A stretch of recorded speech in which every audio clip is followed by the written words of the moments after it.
What's going on, Bucs fans? Welcome back to the Pirate Parlay podcast here on the Sick Podcast Network. I hope everyone had a happy holidays. We're back here, live here on X, on YouTube, and we're not the only one who's back. Todd Bowles is back.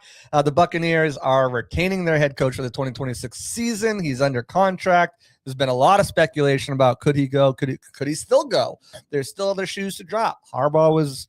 he was just released the other day from the Ravens, and there's been talks that if, LaFleur or Tomlin don't win, maybe they become available. So while it's been confirmed he is staying, a lot of people are waiting for another shoe to drop, and we'll get into that. We'll get into you guys' reactions. Drop them in the comments. I'll read some from on Twitter.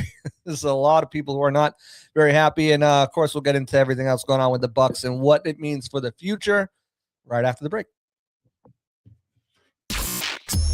Turn up your volume. Because you're about to listen to The Sick Podcast. Pirate Parlay. Battle intercepted, picked off in the end zone. Bucs are going to beat the Chiefs. We're the champions of the world. The sickest Tampa Bay Buccaneers podcast. It's going to be sick. Welcome back to the other side on the Pirate Parlay podcast here on the Sick Podcast Network. I'm JC Allen. Do me a favor, like, subscribe, turn on notifications. If you're watching on X, Twitter, come on over to YouTube, like, subscribe, turn those notifications on. And everyone listening in podcast form afterwards, appreciate y'all. Come check us out live sometime.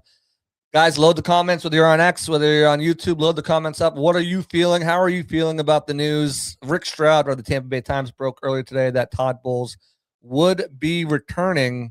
However, the caveat there was there will be changes made to the staff. So we'll get into that. What does that mean for the Bucs this year? What does it mean going forward?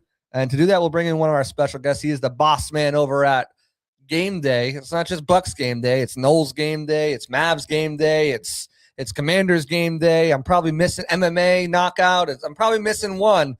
But I think we covered the WNBA now too, maybe. But he is none other than Logan Robinson, owner, operator, everything, all of the above for Game Day Media. How we doing, JC? Good evening, man. This is a good time to have a show tonight, and I am deeply appreciative you invited me on here to help you talk about all the craziness regarding the Bucs, man. I mean, we spent some time this last Saturday, talking about the future of what Todd Bowles might be if they weren't to make the playoffs, and Here we are on Wednesday. Now, we'll see. We'll see if the Glazers have to make a statement on it, but it seems like Bowles is back in 2026.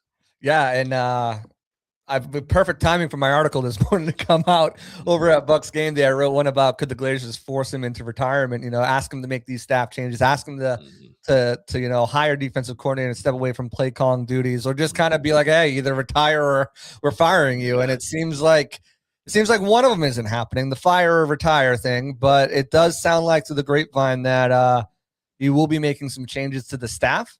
And potentially whether that includes, someone else taking over play calling duties hasn't been kind of brought out there, but definitely changes to the staff.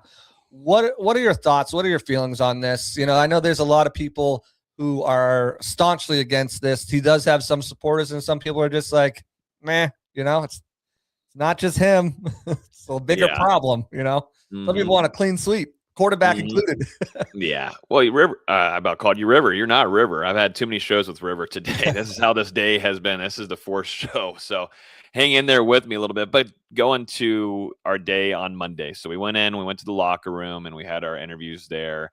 And you could tell that things weren't just aligned with some of the players. I felt like between speaking with Tristan Wirfs, there was some quotes that Greg Allman had gotten from Jamel Dean, certainly some strong quotes from Yaya Diaby. Just guys weren't on the same page and such. So that's, what I had felt kind of throughout the latter half of the season when things felt disjointed in the locker room after games, certainly too on the sidelines, not a lot of accountability being held. And so that's why I started questioning the future of Todd Bowles. How long is this going to last? And then the only thing that really kept me feeling optimistic that he would be the head coach in 2026 if he were to have made that playoff game. And that was out of their hands. They had no more destiny. That was that was up to 2 other teams that were worse than the top 2 teams. And, they ended up missing the playoffs. And, I think everybody was leaning towards where Todd Bowles probably wasn't going to be your head coach in 2026. Certainly, too, when some other big-time options became available with Harbaugh earlier this week. And then now here we are today with Bowles, texting Rick Stroud of Tampa Bay Times saying, I'm the head coach of 2026. And no, we have not heard from the Glazers. And, I think the fan base is looking for a statement from them on their end. And I know we'll talk about some more on Harbaugh and such and the interest there from the Bucs. But is it concerning a little bit? Yes, because I think there's a lot more of the negatives than the positives going in 2026 with Todd Bowles. I think this fan base has fed up with it because it's the NFC South. It's not hard to win, man. It's not hard to win. I just think the fan base is all over the place with this reaction. I think they're not too pleased with it, I must say. I see what you did there. I see what you did there. And I think he might be pleased to hit the free agent market because I don't think the Bucs are going to tender him at that $3 million undrafted free tender. Yeah. So, but that's neither here nor there. We'll talk about free agency and what's coming down the line. I think you're right. I think most Bucs fans are waiting for the Glazers to make a statement, and I go exactly to what the Colts ownership did. I thought that was the right move. They put in. I'm not going to read the whole letter, but pretty much like you were without doubt frustrated with the final results of the season. Until we win consistently, claim divisions, and reach the playoffs, we're not meeting the high standard that we expect of our team. At the same time, there were many to believe we can achieve sustained success. That's why we're confident about the blueprint Ballard and Steichen have created, and why we're confident they can build on the progress we saw early on in the past season. Both of those guys have been there for a while, right? It's not like these guys are fresh, faces in like 2 years and like it's like, all right, Yeah.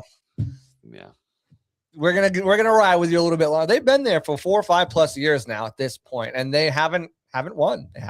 They tasted success for the first time and were able to capitalize on it due to injuries to multiple players, but mainly Daniel Jones. They tried to bring back Phillip Rivers and see if that would have worked, but it didn't. Feel good story. Would have went in the Hall of Fame this year. Good for social media engagement. Yeah, exactly. But viral moment is what everyone's living for nowadays. Yep. But it's a similar situation, right?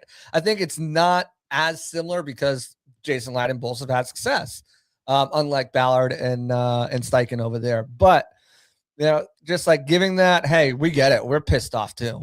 This is not how we want this season to end. But look at everything that he's done. I was going to say the Colts, they lost their starting quarterback, the Baker Mayfield. Yes, he was injured and such, but he was still starting. He was still out there, and you actually got more pieces back as the season went on. Did. Because, that blame was the injuries.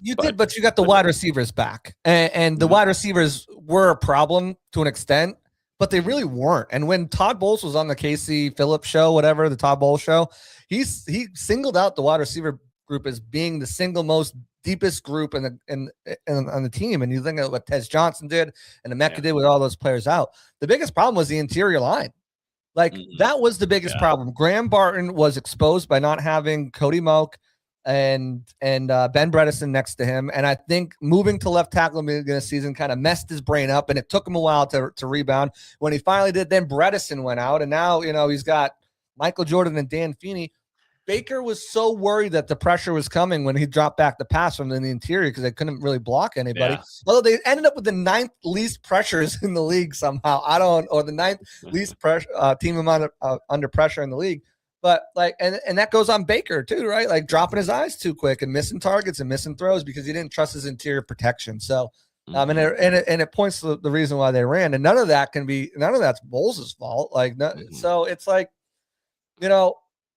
I get it.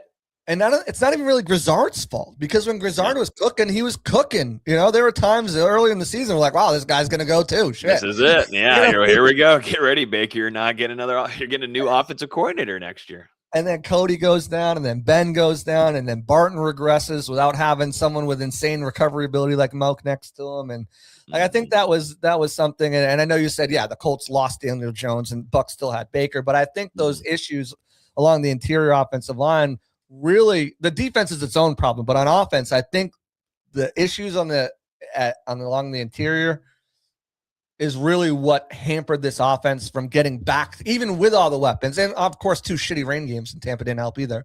But really is what didn't help this Bucs team reach what they were capable of earlier on in the season. I don't think enough people are looking at that and saying, like, what are you supposed to do? Grizz, Bake, Todd. Like, what are you supposed to do in that situation? It sure did not help him. We saw it down there in Miami when Bucky Irving pissed off. He was there on the sideline. He was going at it with the offensive line, and you certainly saw the regression from his play. And of course, that has to do with the offensive line implications of guys being injured and being out, and just Tristan Wirfs has been injured for a while, like heavily. I mean, watching that game, JC, when we were on hand, this guy's limping off the field, coming onto the field. I mean, that guy, I don't think he was fully healthy for a majority of the season as well. And it showed because he had to miss some games this year. Of course, going into the season, that was a last-minute surgery that he had to fully recover from. And that sucks. You know, he said that, he told us in the locker room on Monday, he said that really hurt his preparation going into the season, because this guy loves the weight room. He loves being in Tampa. He likes working out a ton. He's right there with Luke Gedeke all the time in that weight room. And that affected him a whole lot, getting him ready for the season fully. In training camp helps a lot of these guys in prep. Yeah. But that offensive line certainly hurt you quite a bit. And, of course, too, Bucky Irving's play fell off. Rashad White, I thought, was your best running back that was able to get you yards. And every time he ran for a big run, you'd went away from him. And this is the first year in his career he didn't have over 50 receptions, 50 or 50 plus receptions. Like I think he had like 40 or 39, but still, like, he's a weapon, and his yardage didn't match either. 0 touchdowns receiving. He had 6 last year, more than CeeDee Lamb. And some other play, like some receivers, and they just didn't focus him in that, use him as a focal point in this year. I thought that was a crime. You're not wrong. Yeah, no. But yeah, that's the thing. And of course, Grizzard, there's a lot to blame there. Yes, he had those injuries and such, but as guys began to come back and such, just couldn't find anything to be optimistic about going week to week there offensively. You just had no high expectations and predictions for games and how that offense was going to move. And I think, of course, the Bucs are going to move on from him. You put a big risk. Your biggest risk was that it was his first time being a play caller, but then also too, you did that because you wanted to have Baker Mayfield not have to switch up schemes, to hold a different offense, and more about to bring someone in house. That's what you had to do. So you had to take a risk, but also you felt comfortable with doing so on that end. But that did not work out for you at the end of the day. Once defensive coordinators could start really reading what Grizzard wanted to do on a week to week basis. Yeah. I mean, trust me, I'm not like saying it was all the interior line. That's where all the Bucs problems are coming from. Grizzard had plenty of his own problems, spamming on first down runs. It felt like Dave Canales and Byron Leftwich at some points, but I thought he did a lot of really good things too. And I thought there was a lot of things that he even did better than Canales in his first year, and Canales got a head coaching job right away.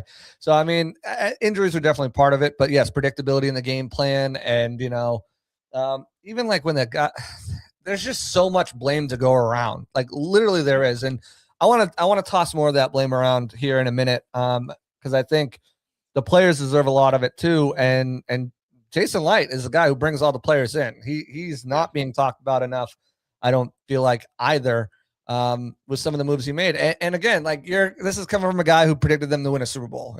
My bold prediction. Like, and maybe they were just as bamboozled as I was. And, when we're doing these things, Logan, we're coming off of training camp, and like Jalen Darden looked like the next Antonio Brown out of training camp. So, but they looked really good. But we'll get into that in a minute. Let me read some of these comments. We got Michael Pless. He's saying depends on what staff changes are made, but I feel you're delaying the inevitable. Preparation has been an issue throughout Bowles' tenure. Again, we will see what changes are made. And I think that's the biggest thing, right? And I think that's, again, what I alluded to in my, will the Glazers force him, is how much of his staff is he willing to get rid of? Because to me, the only 2 guys who are worth salvaging on this defensive side of the ball is Rashad Johnson. And there might be assistants that I don't know of. I know Keith Tandy's like a defensive, I don't know. But is Rashad Johnson's a nickel cornerback coach? Because let's just go back. Antoine Winfield, Christian Izzian, Tyke Smith, Jacob Parrish have played nickelback in the last 4 years, and they've all been phenomenal at it. Antoine not probably the worst one out of all of them, surprisingly. Just as a true nickel kind of, because he's more of a safety, but has the range to do it, and made a ton of plays too when he was playing nickel. And then Charlie Strong, the new defensive line coach, man. I thought what he was able to do and get Elijah Roberts ready to go and be a starter when Kansas went down in week 2 was very impressive. I thought the way he, when he needed to get Elijah Simmons in there and develop him, I thought that was Logan Hall had one of his best seasons. Vita Vea didn't have, the season he had last year and previous years, but still was second on the team in sacks with 4.5 without playing for Kansas next to Kansas for, 14 games. Other than that, I mean, Nick Rapone and Kevin Ross, those guys are pushing 70 and 65. And I know they're close friends with Bowles, but you've not got production from cornerbacks when they've went down, and that's been an issue the last 2 years. And safety, I think it's more the players and the coach in that retrospect. But and again, maybe it's time for some new blood. Mike Caldwell came back to coach the inside linebackers because you moved Larry Foote outside. Inside linebackers were trash. No offense, Levante was not trash. His body couldn't keep up with his mind a lot of the times, and Savassier just was not the guy we thought they were.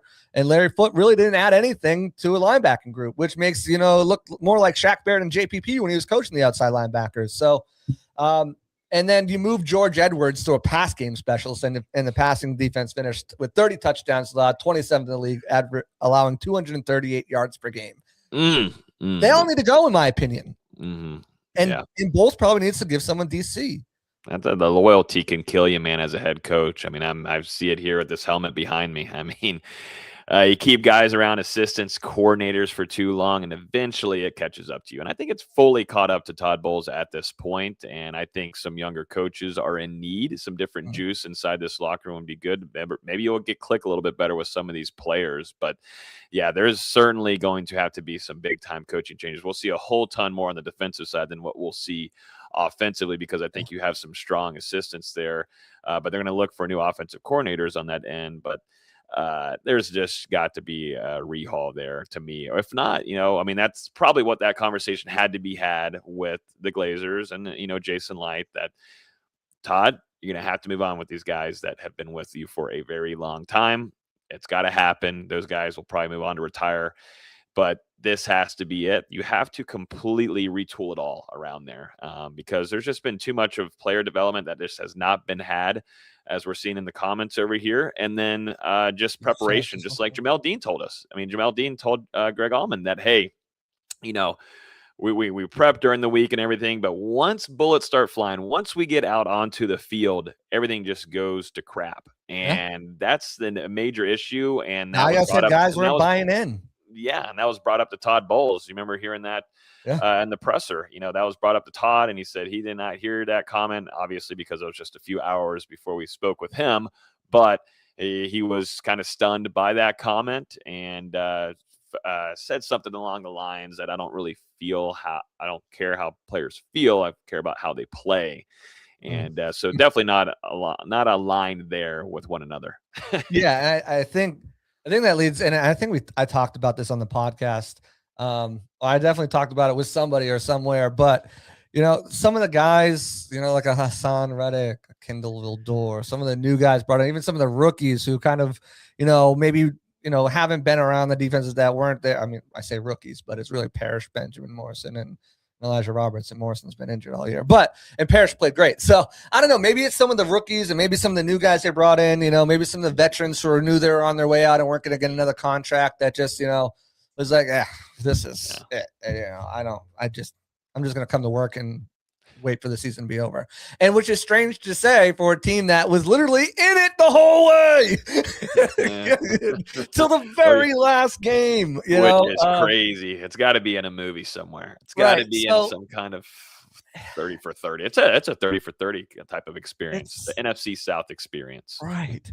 So it's like maybe you can blame it on some of those guys, but guys who have been there, you've been through this stuff. You've been through these losing streaks, came out on the other side smelling clean. So the bought-in thing was curious to me, and I was really kind of like scratching my head. Is like, it's got to be it's got to be the guys like Hassan. It's got to be like Kendall, the guys, guys who have made mistakes, or guys who haven't been injured, or guys who, I don't know.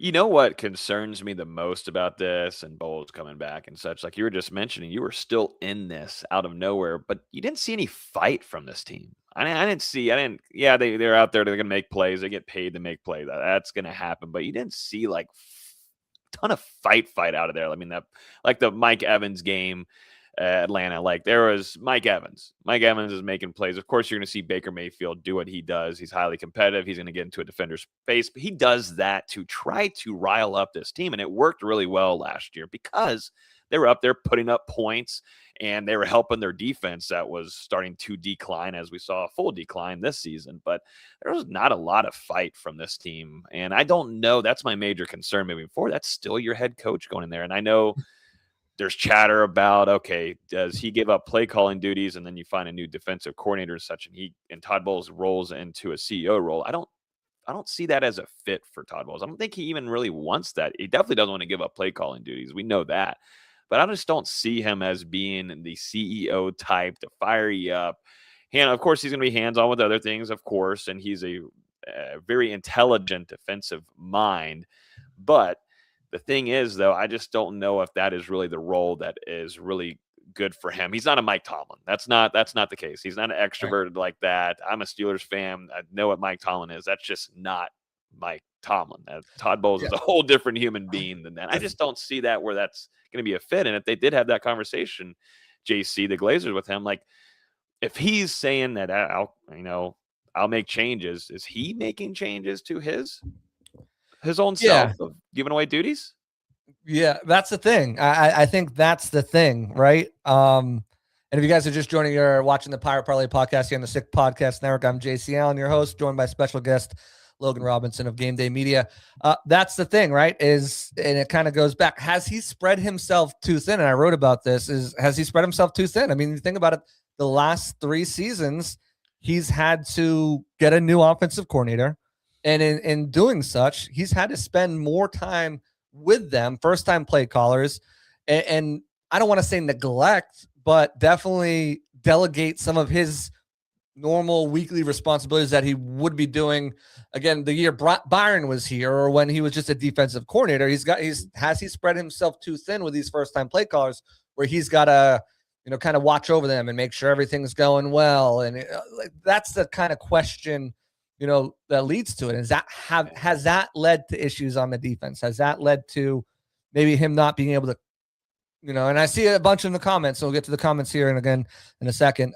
Is that led to maybe the player development, lack of player development? Because he's been having to have his hands on the offense so much. That's why maybe some of these defensive guys, especially maybe some of these edge guys, he's had to just kind of leave in the hands of his coaches. And if that's the case, and we haven't seen that production over the last 3 years from specifically the pass rush, front four, and the cornerbacks, allowing, not staying healthy for one, but allowing, big play after big play and mental breakdown, especially this year, more so than ever. But they've always been a bend but don't break. They give up a ton of passing yard defense anyways. Maybe that's kind of circles back to what it is. So you're saying Jason Pierre-Paul couldn't help you in the pass rush?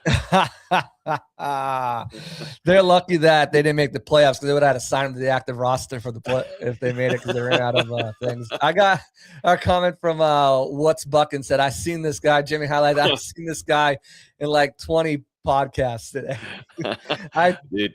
Literally how I messaged you was like, hey, you want to do another podcast? I saw that text and like, yeah, heck yeah. And that was before we got any of the Todd Bowles news and everything. Right. But you know what? I'm enjoying it. It's the off season for us, and doing these kind of live videos is awesome. The Bucs community is very boisterous, and I like the opinions that are coming in, good, bad, but it's been awesome to come on here and now just keep the clicks coming over at Bucs Game Day. Make sure you're clicking and reading our stuff, guys. Exactly. Let's go through a couple of comments here. John, back to back, says Glazer's got the same loser mentality as Bowles, but yeah, in year 9, a head coach, once he gets the right OC in DC, he'll finally become the guy he thinks he is. Again, and like Bowles deserves a ton of blame. A ton of blame. There's been issues that haven't been corrected for years now. This year, there's been issues well documented. We don't need to rehash them. Yeah. But I go back to when he was first hired, or first given the job.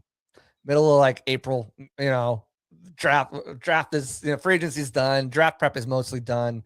He doesn't get the time to pick his staff. Next year he brings in a couple guys, then he loses Dave Canales.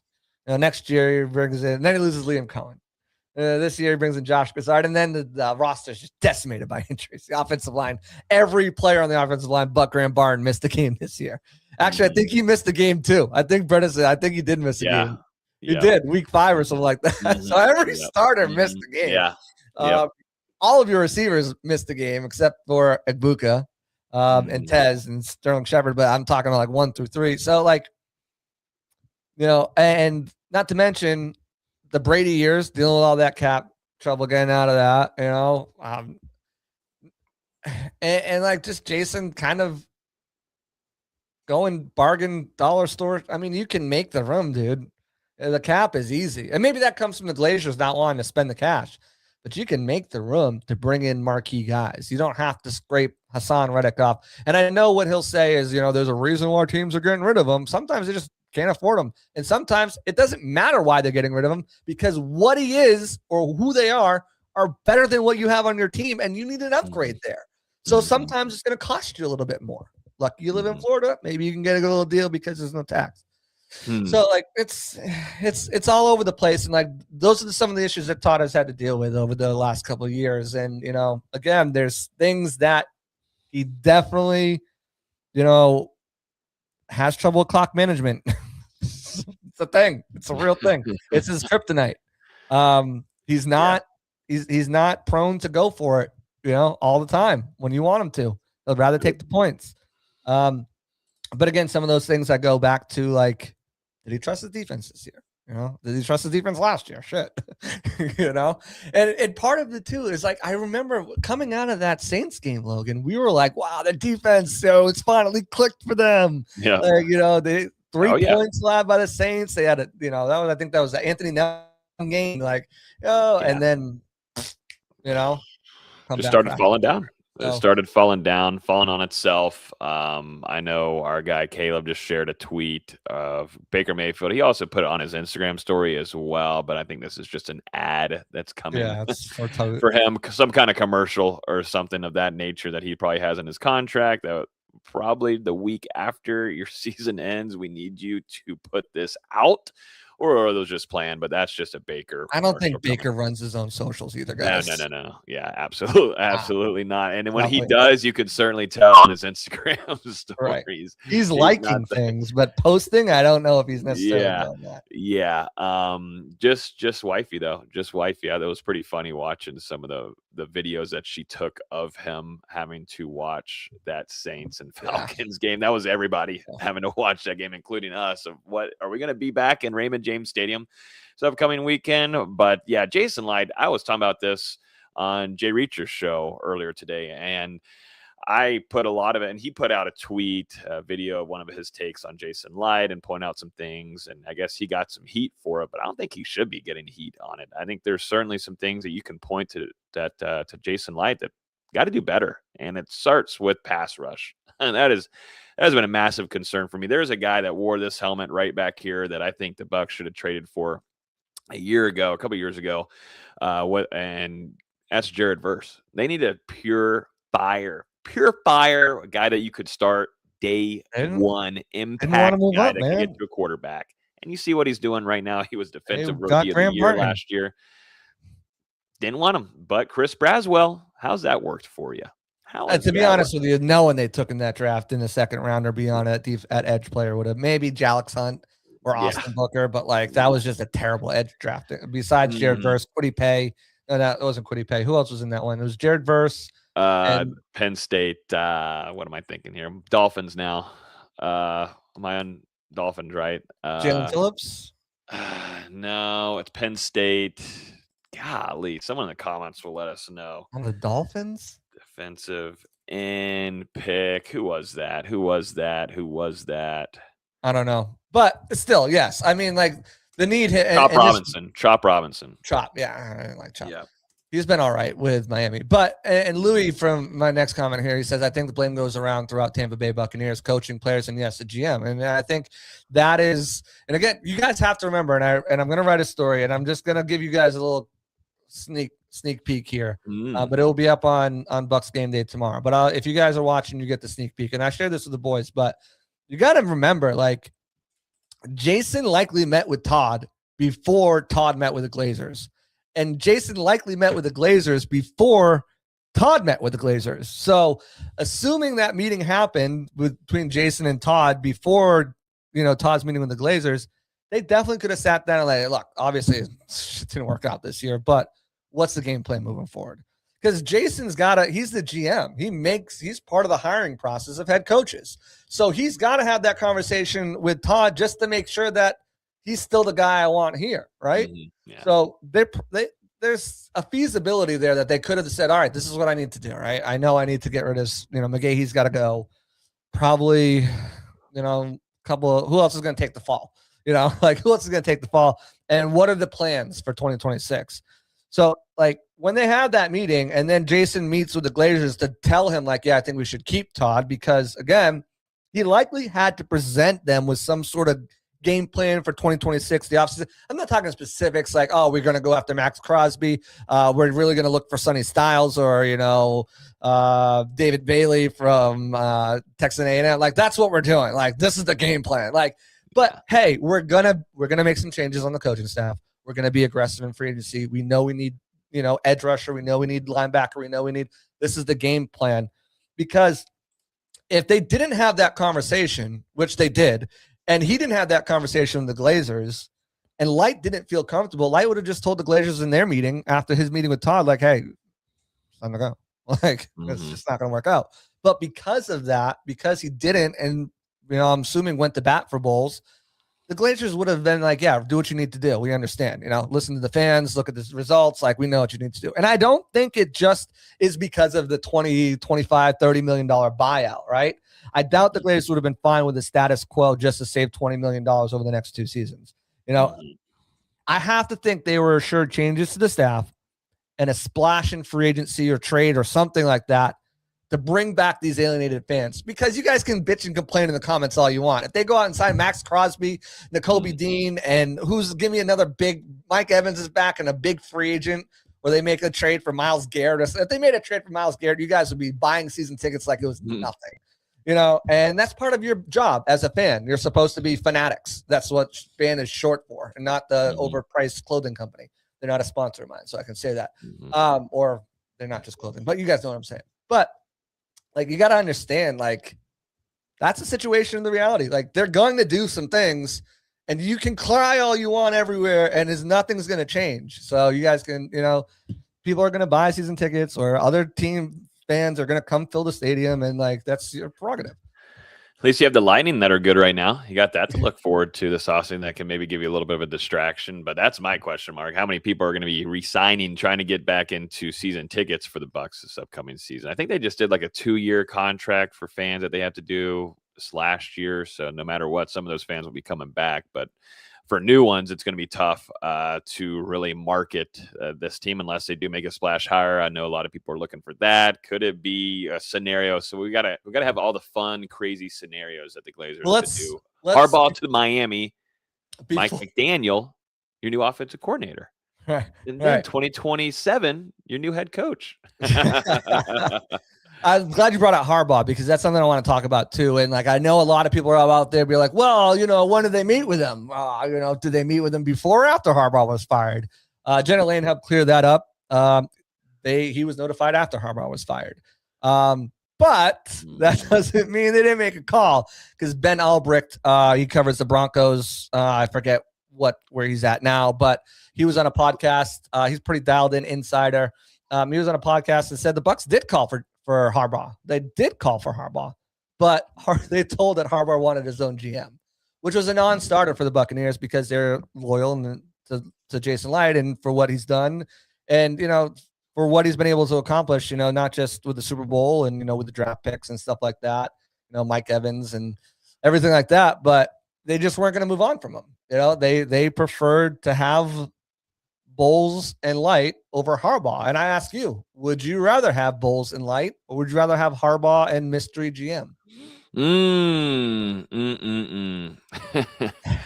course, You I weren't mean, ready for that everybody's gonna one. be leaning on Harbaugh and reset it all. I just don't think that's the greatest idea. I think Jason Light doesn't deserve to be in that place where, hey, got to move on type deal. I mean, like I said, I got uh, that Steelers football behind me. And let's just say I've dealt with Harbaugh for a very long time, but I've not been worried about Harbaugh. He's been able to go in and grab free agents. He does that a lot. Did a great job with Derrick Henry. And there's some kind of disconnect there with Lamar Jackson, which is very weird. I'm interested to see if we'll get some more news on that. News always usually Yeah. comes, just got to give it a little bit of time. But something felt off between him and his relationship with Lamar Jackson. There's reports of him sleeping in meetings and playing video games and staying and like all sorts of stuff like that too. Something's up. Something's weird there. But I was never worried. Like this last game, of course, that came down to the wire. But I felt confident more than ever that we were facing Lamar Jackson. Just, I think a new scenery though would certainly he'd be a better threat. But I just don't know if resetting fully and taking away Jason Light like that. Not that it would ever happen. I know you're just kind of just asking to see what Right. would be my reaction to it, but I would lean on where you keep Jason Light Yeah. around and such, and that's the most realistic thing, of course, at the end of the day. I'd agree with you too there. I wonder what you guys think. Drop in the comments. Would you rather keep Light and Bowles, knowing that, hey, Bowles could only be here for 1 year, you still have Light, and then you're getting a new coach? Or would you rather get rid of Light and bring in Harbaugh and mystery GM, someone that you'd want to work with? That might include, Todd Monken on as the OC, come in to work with Baker. So Tom Monken could come anyways, and we'll get into like hypotheticals here in a minute. I definitely said we're going to go 30-40. We're already at 36-28. So we're moving, but we're having fun. A good conversation.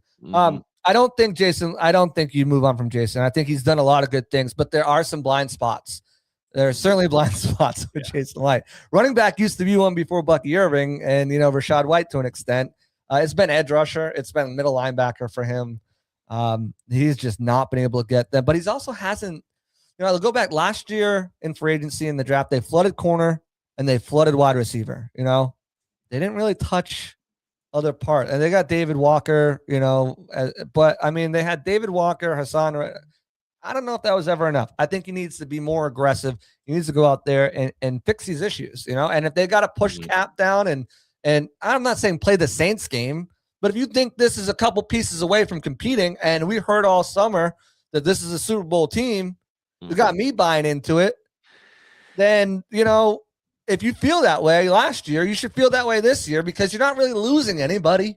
You're losing Rashad White, Christian Izien, Sean Tucker, a few other of those guys, and Levante. But is that a loss leadership wise? Yeah, intangibles wise, but play wise, I'm not sure. Yeah, sure, he's still at 107 tackles and forced fumbles and stuff. So yeah, he's still a playmaker, but I don't know. I don't think I would get rid of all that for that. That was irritating as a fan for the Bucs. For you guys, it's irritating to hear all that during training camp, and we were interviewing one after another, players, coaches, whoever it was that was a part of the Bucs organization, feel very strongly about this team going into next year because you're bringing back all of your offense that was absolutely on fire this last year in 2024. And then Baker Mayfield had a strong season. You're hoping to see more growth from him as well.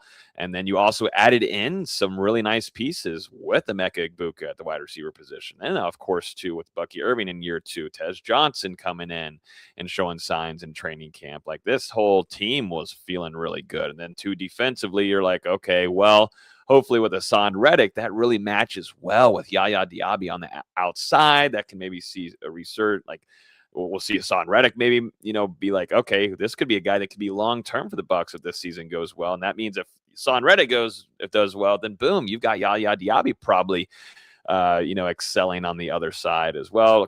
There are a lot of ifs. Fully healthy. And like in camp, not to cut you up, but in camp, that Hassan Reddick Yaya looked amazing. He looked like the Hassan Reddick that you saw a couple years back before, the turmoil with the Jets and such. Good in that first game too. Yeah. And you're like, okay, but that was the thing. That was the whole theme of this offseason, certainly when we got into OTAs and definitely training camp. And so it's irritating for the Bucs fans out there, and I completely understand it. And that's what this whole team felt. Now, when they say this, or if they try to, or anything of that nature, you're just not going to believe it. You're not going to believe what this staff tells you, what this team tells you, and that sucks. That absolutely sucks. But that's what the Glazers are putting themselves in, and that's the risk you do take until you see. And now we look already into September for if they can shut you up on the field. I want to point because I've seen a few comments. Hawkster says there's no fight at the end of the season, last year either.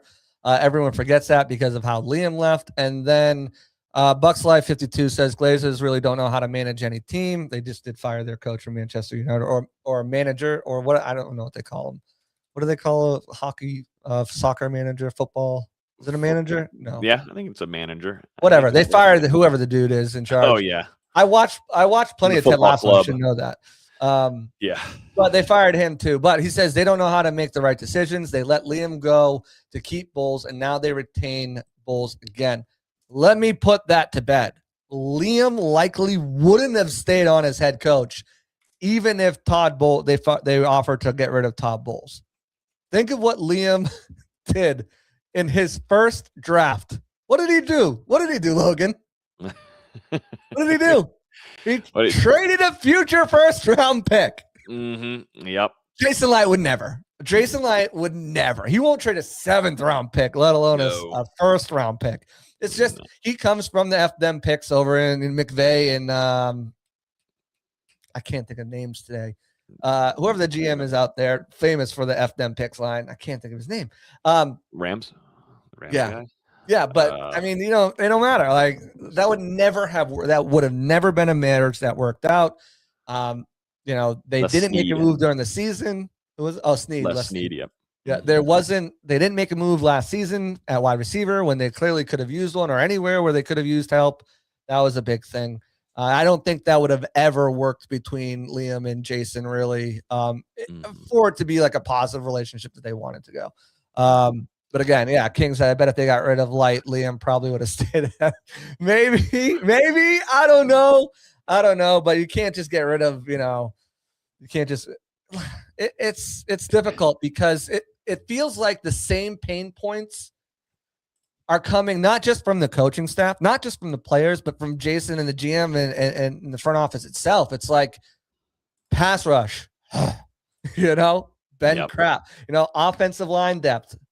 What do and then cornerback situation. It's like, it's been these things, and linebacker the last 2 years, middle of the field. It's like, it's been these things, and all of these people and players and coaches and everything, they know it, they see it, and there just hasn't been moves made to correct these things, or the right moves, I should say, and them just putting too much stock in either their own players or being able to pick up some guys on the bargain bin during Tom Brady years and thinking they can do it every year.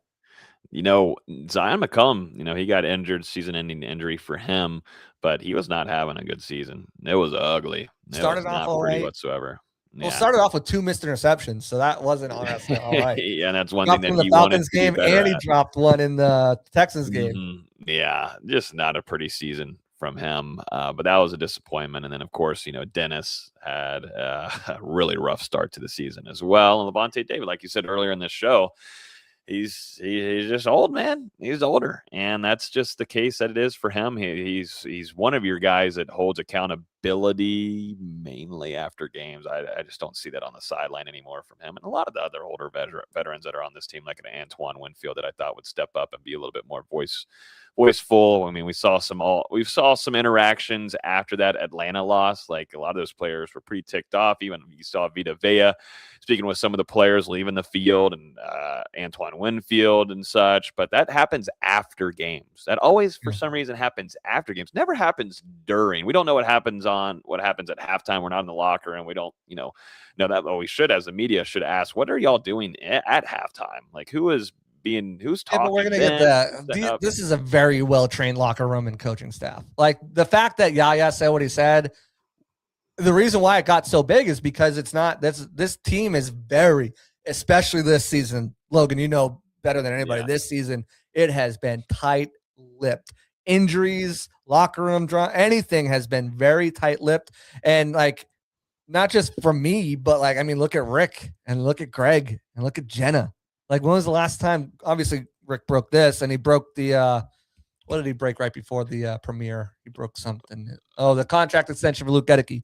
But like, there hasn't really been. When was the last time we saw like a breaking news from Rick or Greg or Jenna or something like that about what's going on at one? Like, really isn't. They've been very closed off. So the fact that Yaya said that, it was hard to kind of gauge because we were getting those coach speak answers and we were getting those kind of things.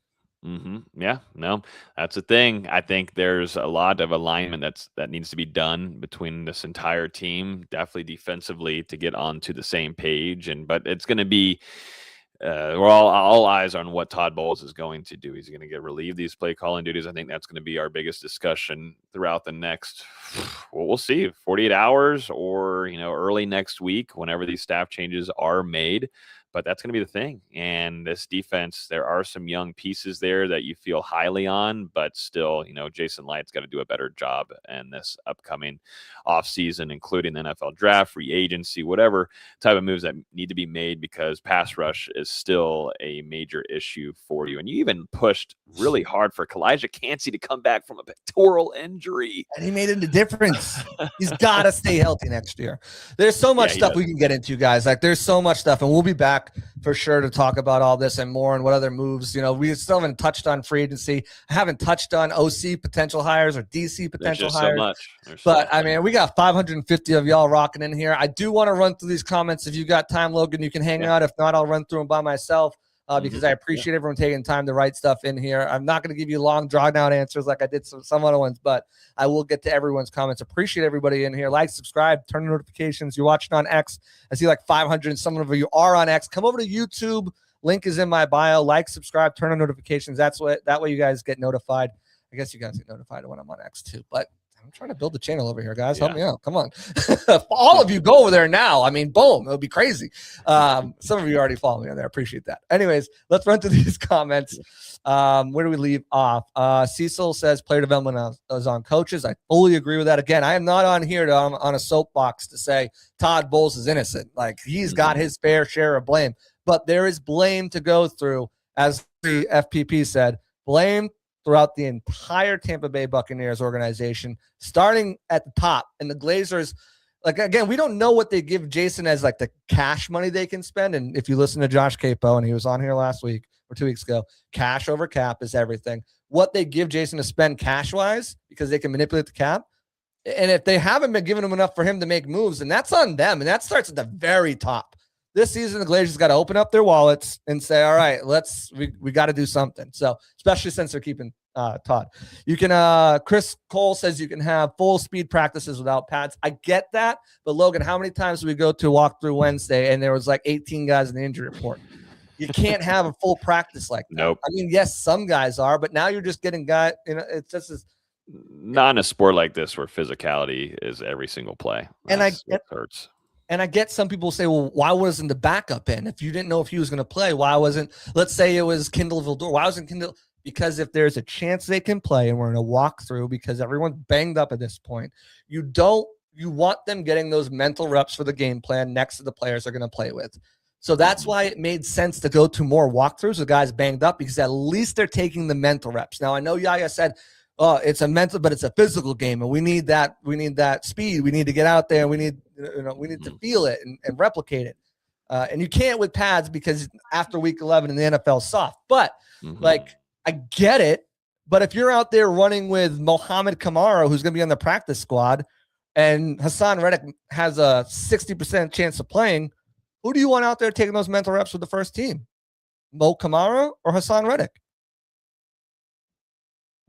So I get it. I understand it. I get both sides of it. Hawks already got you. Finland says, do you think they would bring in Brian Flores as DC if he doesn't get a head coaching job? Glazers like big splash moves. My quick thoughts on that, I'll let you go on it, is he's under contract with Minnesota. He's looking for a head coaching job. If he doesn't get one, he's back there. But I think they would go for it potentially. I was going to say, you probably said it right there. He's looking for a head coaching gig. That's what he's going to be looking for no matter what. I just don't know if that's going to be the case where he'd want to come down here and do that. And I don't know if that would mesh so well too with Todd Bowles, because I still don't think that he wants to give away play calling duties at this moment in time. Nothing has told us that. Nothing. And we ask him that. There's never been any. As of right now, all we know is staff changes are coming. Mm-hmm. Yeah. We have no clue. And again, Chris Cole says staff firing could come later this week. Probably. I would expect him to start meeting with his coaches. And I would expect him to do it all in one day. I'd expect him to probably do it in the morning. Get that all finalized. That way it's not leaked. And they can put out a press release in the afternoon saying, hey, we let go of these guys. John, we were talking about them making splash moves, signing a guy like Nakobe Dean and maybe trading for Crosby and getting, another edge rusher or whatever. And he said all those moves and they can sign them all and they'll go 8-9. Thanks, John. Good outlook. What's Buckin says, yeah, you can sign players, but if you can't coach them right or a coach that can't lead men, how far is that going to get you?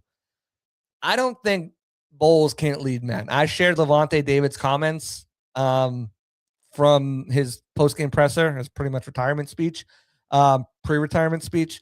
Evan Klosky had them. Go watch that and come back and then tell me what you think. All right. What's Bucking? By the time you're done watching that, you'll be back in here. Go watch that and tell me if you don't think he's a leader of men. I agree coaching can be better, but Ken Cook is just screaming, get rid of Light, Bowles, and Baker. The era has run its course. What's Bucking says, when can teams start trading again? Not until the league year opens, which is in March. I think it's March 13th this year. People are angry. I get it. Be angry. Vent to me right now. Vent to get it all out. Glazers really, because it's happening anyway, so get over it. Glazers really don't know how to manage any team. I already talked about that. They underestimated how bad they were on defense. Big thing. I think they put too much stock in their own players and the development that they thought, oh, Braz really came on. He's a bust. Oh, Voss really came on. I'm not going to call him a bust. He's a 5th round pick. He's a good number 3 linebacker. He can play the blitz and downhill, just not a good coverage guy. Wasn't known as a coverage guy, showed some good plays in coverage, and we all thought he was a good coverage guy. I talked about it. You talked about it. We all talked about it. Oh, finally, someone, because of one play against the Colts 2 years ago. Yep. Anyways. And the staff told you. Yes. That's exactly. what we lean on what they tell us. And that's felt very highly on him. But the training camp is really when we really get the only time to kind of watch and see and be like, are they bullshit or is this true? And it looked really, Voss had like a pick 6 the first day of training camp. We're like, we're good. His first training, though, he looked like the next all-time great linebacker for the Tampa Bay Buccaneers. I'll be honest with you. It's crazy. Training camp is a lie. I will never believe training camp ever again. But still follow us, though. Still follow us. Yeah, still follow. I mean, yes, absolutely. We're supposed to believe, like John, again, in comment time, he's just saying we believe Light's going to trade for Crosby, even though he wouldn't trade, a 1st round pick for Hunter. So Bowles does not make serious changes on this coaching staff. It's going to be horrible. Bowles just needs to be a head coach, and we need a new OC in DC. I think that's what most people are saying, right? To move into that Bruce Arians role. And I think that's probably something that the Glazers are asking him to do. And we don't know. We know changes on the staff are coming. Other than that, we don't know if he's going to be the DC or not. That's yet to come out. King Cook says Liam only took Hainsey over there with him. Sunlight denied him the ability to take whatever trash coaches with him, like he was denying Liam something. Trash coaches, Brad Carberry or Kevin Carberry and Brian Pacucci. I know the middle interior was terrible, but the way they kept that line afloat with practice squad and undrafted free agent rookies, Ben Chukuma, who I think is a stud. I think he's going to be a really good swing tackle for the Bucs for the next 4 years. 2 years. 4 years then, because it becomes a restricted free agent. Yeah, so whatever. But those coaches were tremendous. McClendon was great. Skip Pete, getting all 3 running backs going, dealing with the loss of Bucky. I thought, maybe you can point to Thad Lewis, maybe Justin Peel, but I don't think Justin Peel, tight ends coach, was really on him. I thought Kate Otten was great just used as a blocker a lot of the time. What are your thoughts? I'm going to say offensive line. I mean, those coaches are given these players to work with. You can point the blame up, I would say, to the front office. Certainly moves could have helped you a little bit more, like we were just talking about with Jason Light. There's some things on the shoulders of him that could have done better there to help him out. But the coaches are there to coach, and they're given these players. Can they suggest, hey, do I want this or I need help? Well, of course, they could probably do that, but it still comes at the end of the day to the front office and what they decide to do. Yeah, and I think poor Carberry. I mean, remember he lost his job with the Rams when Liam Cohen went to Kentucky. He lost his job with the Rams before he signed here. He spent time as an assistant offensive line coach with the Saints. And if you remember, that was the year that they lost that was a Baker year. They lost everybody on the offensive line. They were down to like offensive lineman number 13. Bucs fans are mad because they're on guard 4. They're on like OL 14. It was awful year. And he had another one. But, I mean, he was able to keep it afloat at least. We got 4 more here unless someone else pops in with a comment. What the Bucs says, what if Jason brought in JPP to get a feel of the locker room and have him be the D-line, I think more of the outside linebacker coach next season? Are you on board for that, Coach JPP? Are you down with JPP? You know me. I don't know about that one, Captain Jack. I don't know about that one. We're getting wild now. We're getting wild. This is where, I deal with it with FSU stuff. Whenever you're not down this bad as FSU, but when they just lost their entire roster to the transfer portal. You gotta start ChatGPT-ing different kind of imaginations and dreams and different things that your team could be doing. But yeah, that's a fun thought to think of. Yeah, it would be interesting. I don't know. Again, we're not getting into DCOCs right now. We're going to finish up these comments. That will be next week. Bowles doesn't know his dumbass defense down. So Bowles doesn't even dumb his defense, not dumbass, Dumas. That's what I meant. YouTube. Defense down so players catch on quicker, but he's supposed to hire this all-star staff to get us over the hump. Shouldn't have to dumb your defense down. I mean, plenty of people who have worked on it. If people, and again, it goes into the buying thing, and maybe some of the new players just didn't buy into it. Like, we got to know. Remember, anytime someone's coming here on the defensive side of the ball, like, I've had to learn 8 coverages. Now I know 38 coverages. Like, it's a complex defense, especially on the back end. You got to know what everyone in front of you is doing so you're not left hung out to dry. And how many times do we see people left out hung out to dry? I don't think that's the issue. I think they just, once in a while, voices just go dead. I mean, think about who you listen to. Do you listen to everyone you listened to when, 5 years ago? Are you still listening to the same podcasts? Are you still watching the same sports shows? Or are you moving on to something else? At some point, you're just tired of hearing the same person. And maybe that's what's going on here. Maybe they just need a new voice in there. Maybe that will help. I don't think they need to have all-stars, but I think they need to have guys who can improve and coach up the guys and develop these guys on their roster. Thoughts? They got a lot of work to do. They got to change up everything. I think, to me, if I'm honestly being honest, I think you completely wipe out a majority of the defensive side of the ball. And then offensively, right now, you just start off with Grizzard. But I know we mentioned on a few other guys. But, yeah. There's some things to do. Unfortunately, he's going to take the fall, And I don't think he necessarily deserves to. But it is what it is. Someone's got to go down, and it's probably going to be him. You had the third offense number 3 in yardage and you dropped to 22, your first down, third down defense, you dropped, down to the middle of the pack, and they got better towards the end of the year, but still it was a little too late at that point. All right, let me finish these up. Light had the nerve not to want to play our alpha dog on. You're just trolling now. Devin White, come on, man.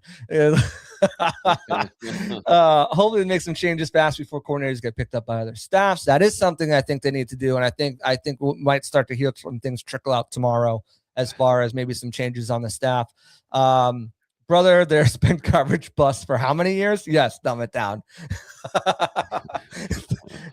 You're lying. Yeah. LOL JPP, what the bucket says. LOL JPP was an outside linebackers coach and Warren Sapp is a defensive line coach. I do think they need a prick in there. Everyone's too nice. Peter plays games, but he's not a prick. I want to give me a Warren Sapp. Where I'm going to ask, I'm going to say, can I get a picture with you, Mr. Sapp? And he's going to say, may I get a picture with you? You can see me at the end of the cruise. Real story happened on the Bucs cruise to me. Yeah, need an a-hole in there, huh? Legit. It was a 3-day cruise, and he's like, you can't have a picture till day 3 because you didn't say may. Damn. I need an asshole. Give me a prick, Yeah. Someone says, John says, teach it better, etc. I agree. Teach it better. Kevin Ross, Nick Rapone need to go. I agree with that. Maybe it's not being taught well enough. And I think that could be an issue. So I think that's why those changes need to happen. All right, last one. John King Cook's responding to John. Says facts. Bowles need to dumb it down after every game, win or lose. He says there's communication issues. And that falls on the players. I mean, if you're going through it and you're installing it and you're on the teaching board and they're doing it in practice and then it's not happening in the game, And again, it wasn't just happening during walkthrough practices, guys. Sure, it picked up, but it's been happening all year. So again, maybe it's coaching, and I think that's why Kevin Ross and Nick Rapone probably won't be part of this staff. I think Rashad Johnson again needs to stay here, whatever they do. Rashad Johnson, and I wouldn't mind keeping Charlie Strong. I think everybody else needs to go. Bowles is back. Changes are being made. What changes? We have no idea. Is he the DC? Who knows? We'll find out. Maybe. I don't know. I'm JC Allen. Logan Robinson here, a Bucs media, game day media, Bucs game day, Mavs game day. You tell them everywhere you're at, because I think I left one out early on. No, you got it. You got it all practically. We were in the W. You noted on the WNBA too, which was pretty impressive. Pretty impressive. Shout out to the Dallas Wings over there in Dallas. Oh, Wings. Appreciate everybody. Just go check out BucsGameDay.com. We just got so much content going out there as well. I mean, there is a lot of news to cover, a lot of internal stuff too coming. Because everybody knows the news, but I think everybody wants to get some internal thoughts on some things, because we're on site, we're in there, we're credentialed. So we get a little bit of some scoop in there for you guys. So I would definitely go tune in to BucsGameDay.com, and appreciate JC having me on the show on a busy day for the Bucs. And who knows what might happen tomorrow, man. There's a lot of changes incoming. Yeah, and if this is not enough for you, we're in an hour. We're only supposed to go 30 to 40 minutes, but you guys are in here. You guys are pissed off, and you want it. This was not enough a podcast for you, and you want more? Go check out Bucs Game Day. They went live on a random podcast. They did one this morning at 11, and then said, you know what? This news is too big. 420. They went up. 420. Went live at 420. Yeah, you wanted all the people just like dazing off into their phone. I got you. Good ploy there. But yeah, they went live again on the bowl stuff. So there's a full hour, 45 minutes on there. Yeah, good amount. We'll check that out if you want more. Get more of Logan's thoughts. Get Rivers' thoughts. Caleb's thoughts. Caleb was on there too, right? Caleb was on there for us this morning. We were talking a little bit of hardball action, of course, Bowles' comments from his presser, but then River and I were on just a little bit ago to cover that breaking news part that, like I said, like we've been talking about. I mean, we could talk for 3-4 more hours. I would just rather have a beer in my hand doing it. Yeah. Hey, we're beer friendly on this show, but I got to get out of here anyways. But I appreciate you for coming on. Everyone go follow Logan's Twitter over there. Always dropping great stuff. He does. I Slack. You guys know that. I Slack. I'm there, but I Slack. Logan and River are doing all the videos. I'm like, well, they're here. I'll take a picture. They're better at it than me. I don't know. But they're there. Check out all of his content, all his videos. Once it all starts back up again, obviously, we'll have more videos of practice, training camp, all that fun stuff. Yeah. But keep it tuned to Bucs Game Day. We're going to start going into free agency. We're going to start looking at grades, maybe grades on this season. What did the coaching staff get? What did the quarterback get? What do the rookies get? We'll start looking at stuff like that. Tons of offseason internal stuff coming over there. Tons of stuff coming here at Power Parlay Podcast on the Sick Podcast Network. We're going to talk about OCs. We're going to talk about DCs. We're going to talk about free agency. We're going to talk about a little draft. Maybe we'll do a mock draft this early. Why not? Sonny Styles, let's go. So we'll get into all that stuff in the next coming weeks, guys. As more information breaks, keep it on my Twitter at JCOnNFL, and of course, the Power Parlay Sick Pod Bucs over there on Twitter.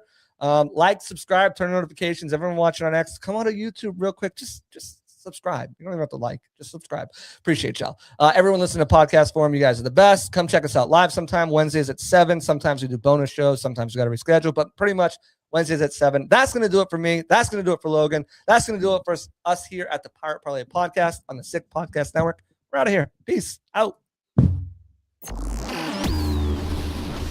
And that's a wrap. Hope you don't miss us too much until next time. Follow the Sick Podcast Pirate Parlay on YouTube, Facebook, Google Play, and Apple Podcasts.